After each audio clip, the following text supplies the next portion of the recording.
दोस्तों इस वीडियो में हम बात करने वाले हैं सेटसिप टैबलेट की।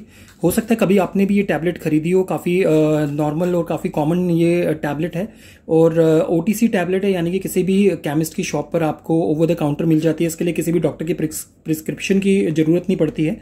तो आज मैं इस टैबलेट के बारे में आपको बताने वाला हूँ। यहाँ मैंने इसके दो पैक खरीदे हैं। इसका जो एक सिंगल पैक होता है उसमें 10 टैबलेट्स होती हैं, तो इसमें ये जो मैंने खरीदा है इसमें 20 टैबलेट्स हैं। अगर इसके प्राइस की बात करूं तो एक पैक का प्राइस, मैं दिल्ली में रहता हूं, यहाँ पे मुझे ये 10 रुपीज़ का एक पैक पड़ता है जिसमें कि 10 पिल्स होती हैं। तो इसका यूज़ क्या होता है सबसे पहले ये जान लेते हैं। इस टैबलेट के अगर यूज़ की बात करूं तो ज़्यादातर ये जो टैबलेट है जो एलर्जिक सिम्टम्स होते हैं उनके लिए यूज़ की जाती है। यानी कि कभी भी जैसे कि आपको रनिंग नोज है या फिर मौसम बदल रहा है जिसकी वजह से आपको क्लाइमेट एलर्जीज हो जाती हैं, तो उसके लिए इस टैबलेट का यूज़ किया जाता है। तो चाहे आपको छींकें आ रही हैं या फिर आपकी रनी नोज है या फिर आपकी नाक बंद है या कुछ दूसरी स्किन की एलर्जीज होती हैं, उनके लिए भी कई बार इसको यूज़ किया जाता है। चाहे वो इचिंग हो, चाहे वो रेडनेस हो या फिर स्वेलिंग हो। इसके अलावा चाहे अगर आपको डस्ट से भी एलर्जी होती है या फिर पेट से एलर्जी है या फिर किसी इंसेक्ट के काटने से भी एलर्जी होती है, तो उस केस में भी कई बार इस टैबलेट को यूज़ किया जाता है। हालांकि यहाँ मैं आपको एक चीज़ क्लियर कर दूंगा कि जब भी आप किसी भी टैबलेट को ले उससे पहले आपको अपने डॉक्टर से एक बार प्रिस्क्राइब जरूर करना चाहिए। जब आपको आपका डॉक्टर सजेस्ट करे उसके बाद ही आपको ये टैबलेट लेनी चाहिए। अब इस टैबलेट के कुछ इसके पैक की मैं बात कर लेता हूं। तो इसका पैक कुछ इस तरीके से दिखता है और इसकी मैन्युफैक्चरिंग अगर मैं दिखाऊं तो उसकी मैन्युफैक्चरिंग जो कंपनी है वो सेटिसिप इसका नाम है और उसकी मैन्युफैक्चरिंग कंपनी यहां ऊपर दी गई है जो कि सिप्ला है।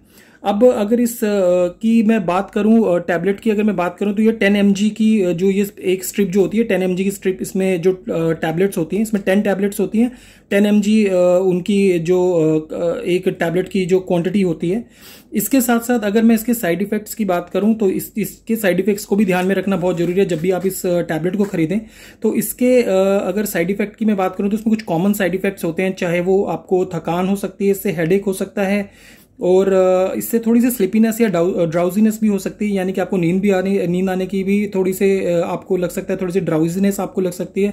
नोजिया या डिजीनेस हो सकती है, थोड़ा सा ड्राई माउथ हो सकता है यानी कि आपको मुंह में सूखापन लग सकता है, या फिर सोर थ्रोट भी हो सकता है यानी कि आपको गले में खराश भी आपको थोड़ी लग सकती है इस टैबलेट को लेने के बाद में। ये इसके साइड इफेक्ट्स थे। अगर बात करें कि किन किन लोगों को लेने से पहले एक बार डॉक्टर से जरूर कंसल्ट करना चाहिए, तो अगर कोई लेडी प्रेग्नेंट है तो उसको एक बार जरूर अपने डॉक्टर से कंसल्ट करके ही इस मेडिसिन को लेना चाहिए। कोई ब्रेस्ट फीडिंग कर रही है लेडी तो उसके लिए भी उसको डॉक्टर से एक बार जरूर कंसल्ट करना चाहिए। उसके बाद ही अगर डॉक्टर प्रिस्क्राइब करे तभी इस मेडिसिन को लेना चाहिए।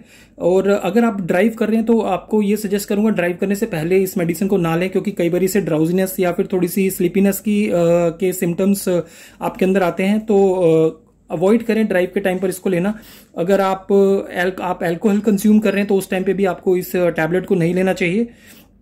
इसके अलावा कुछ और कॉमन इसकी वार्निंग्स होती हैं, जैसे कि अगर आपको कोई किडनी की प्रॉब्लम है या फिर यूरिनरी रिटेंशन की कोई प्रॉब्लम है तो उस केस में भी आपको इसकी मेडिसिन दी जा सकती है, लेकिन उसके लिए अगेन आपको एक बार डॉक्टर से कंसल्ट करना होगा। बिना कंसल्टेशन के आप इस मेडिसिन को बिल्कुल भी ना लें।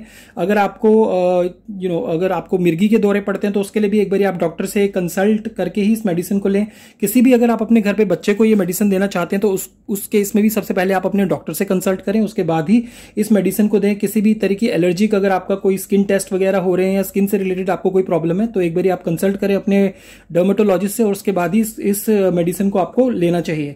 और इसके अलावा किसी भी तरीके की स्किन रिएक्शंस हो, चाहे वो स्वेलिंग हो, इचिंग हो, चाहे स्किन में रेडनेस हो, तो आपको अगर कुछ इस तरीके के सिम्टम्स इस मेडिसिन को लेने के बाद हो रहे हैं तो आपको एकदम से इस मेडिसिन को यूज करना बंद कर देना चाहिए। यहाँ पर एक चीज और ध्यान देने वाली ये भी है कि अगर आप इसकी कोई डोज मिस कर जाए, सपोज कीजिए आपने मॉर्निंग की डोज ली है और आप आफ्टरनून की डोज को मिस कर जाए, तो उस केस में आप ऐसा ना करें कि आप अगर इवनिंग में जो इसकी डोज लेते हैं वो डबल डोज ले लें। आप अगर कोई डोज मिस कर गए हैं तो उस केस में आप अपनी नेक्स्ट डोज का वेट करें और उसके बाद उस डोज को लें।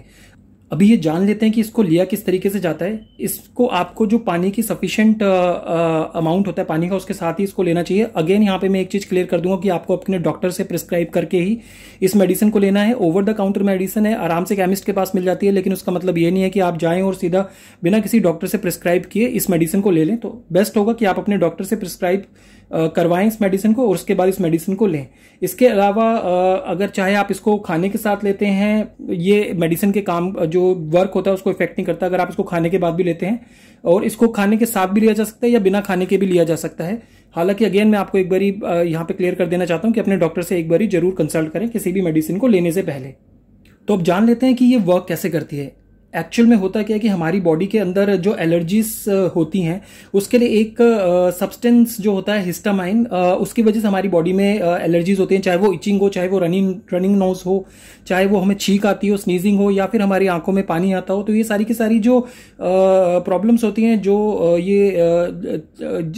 इसकी वजह होती है वो हिस्टामाइन नाम का एक सब्सटेंस होता है जो हमारी बॉडी में होता है।